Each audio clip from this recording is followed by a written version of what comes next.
Hi, my name is Dixon, and for my advanced topics in computer science project, I decided to investigate short text spam detection using deep learning. My project supervisors were Bushra Sabir and Ali Baba. First, let's define what is spam. Many people have different definitions of what spam is, but for our project, we define spam as unwanted or unsolicited messages.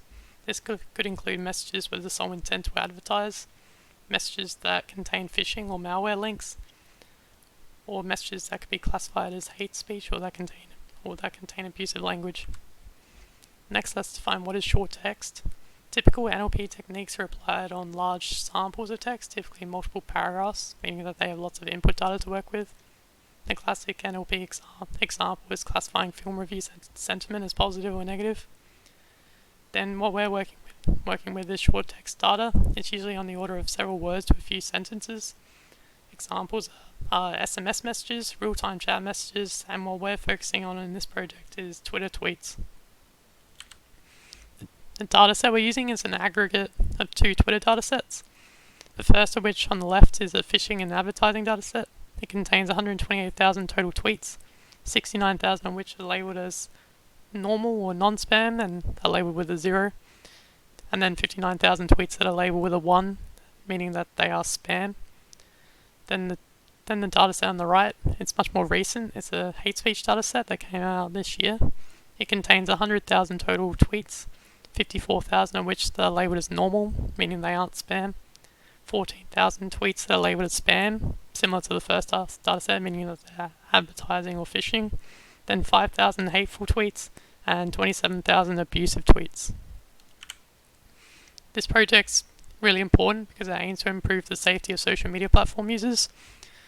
There are so many tweets or messages posted on social media platforms every minute that it's impossible for a team of human moderators to review every single message before it's posted to make sure that the social media platform users are safe. Therefore, an automated system is required to filter this large volume of messages. We want to decrease the rate of false positives to make the lives of human moderators easier, meaning they don't have to sift through tweets or messages that aren't spam but were classified as spam. And then we also want to decrease the rate of false negatives because we don't want tweets that are actually spam ending up on the social media platform without being reviewed. There are many challenges for this project, first being noisy input data.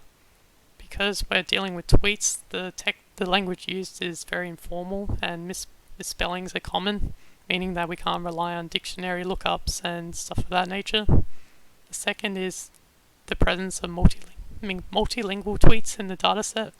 Because we want to keep things consistent and simple for the models to train on, we wanted to remove all non-English tweets. The next challenge is short input text, as we discussed earlier. Because the tweets are short, typically under 140 characters, the amount of data we have is limited, so we need to use models that are able to handle the small amount of data. The biggest challenge in my mind is the use of shortened URLs and redirects in tweets. Because tweets are limited by their characters, usually URLs are shortened using URL shortening services such as bit.ly. This hides the end point of the URL, meaning that the intent of the URL is hidden. Therefore, a machine learning model is impossible to determine if a shortened URL is malicious or not. Another challenge that we didn't handle in this project because of time is embedded media. So NLP techniques work on text data, whereas media such as images and video can't be easily converted into text. If we wanted to do that, we would have to use some sort of technique such as optical character recognition, which was beyond the scope of this project. To reduce noise, we pre-processed our data. We combined the two Twitter datasets, and then we combined the abusive and hateful labels because there weren't many instances of those. So we combined those to reduce the class imbalance. We filtered out non-English tweets by removing non-English characters.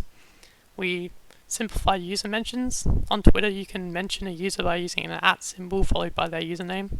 To normalize and simplify this, we replace a username with the word user mention.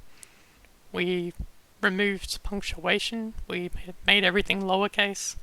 We normalized the white space, such as tabs, to just be a single space. And then we cleaned out drawn out words to reduce noise. This includes words such as like hello with 5 O's at the end. We wrote an algorithm to iteratively remove repeated characters until the word is present in an English dictionary. If it isn't present in the dictionary, the original word is used in its place. We use many approaches. The first thing we have to do is embed the text. Since text is numeric, it can't be fed into a neural network.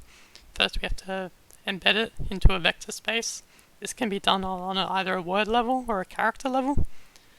A character level is more tolerant to noise, whereas a word level model is easier to train. For embeddings, we used a one-dimensional spatial dropout layer with a dropout rate of 20% to reduce overfitting. First, we use a word level CNN. This contained 256 filters with a width of 4, followed by a fully connected network. This was trained on a dataset with both with and without stop words to compare the difference between each. We then tried a slightly more advanced word level CNN. This contained many layers of filters with different widths, with a max pooling of size 3. This was again followed by a dense network. We then tried a character level CNN. This was again trained with both datasets, the with and without stop words, to test their accuracies. This had many layers with varying size filters, followed by a fully connected dense layer. We then tried a vanilla LSTM network. This is a recurrent neural network, meaning it can handle sequence data better. It had 256 units with a 20% dropout rate. We then tried again with an LSTM, but instead of just only being able to look in the past, we made it bidirectional, meaning you can look into the future of the sequence. We then tried this again with a character level bidirectional LSTM. We then stacked the CNN and by LSTM for both the word level and the character level. Finally, we tried a BERT transformer network. This transformer network is the state of the art. It's similar to an LSTM, but it can preferentially choose the attention of which units are most important without having to feed through every other unit. We used a pre-trained BERT English network and then added 48 fine-tuned layers to train to be able to classify the tweets. These were our results. So BERT performed the best with the highest macro F1 score, and then second behind that was the character level CNN that kept the stop words in the dataset. Because BERT is such a large model and was so time consuming to train, we performed deeper analysis on the character level CNN. So here's the validations to accuracy for the character level CNN. So on the left you can see the amount of classifications that it was made for the correct label and what it actually predicted. And then on the right, for it given a correct label, what the percentage of each other category, of each other label that were actually classified as. You can see that the abuse hate speech category was best classified, whereas spam was not. And I believe this due to the shortened URLs. This can be seen in this word cloud analysis. You can see that links make up a lot of the incorrect and correct classifications of the spam and normal labels, meaning that the model wasn't able to differ between these links to be able to classify them as spam or not, whereas you can't see much overlap in the hate speech or abuse label. Future work for this project would be to explore BERT further. BERT is extremely powerful, and as we saw, it was the best accuracy. But because how long it takes to train, like it would take 8 hours for every training epoch, and it would take forever to process data, that we didn't have enough time to be able to explore this further. We would like to do extra hyperparameter tuning. We would like to explore more model architectures. To improve accuracy, we would like to do endpoint resolution if we had more time. We would like to have a better method of filtering non-English messages, and we would like to experiment with larger embedding vectors with more dimensions. Thank you.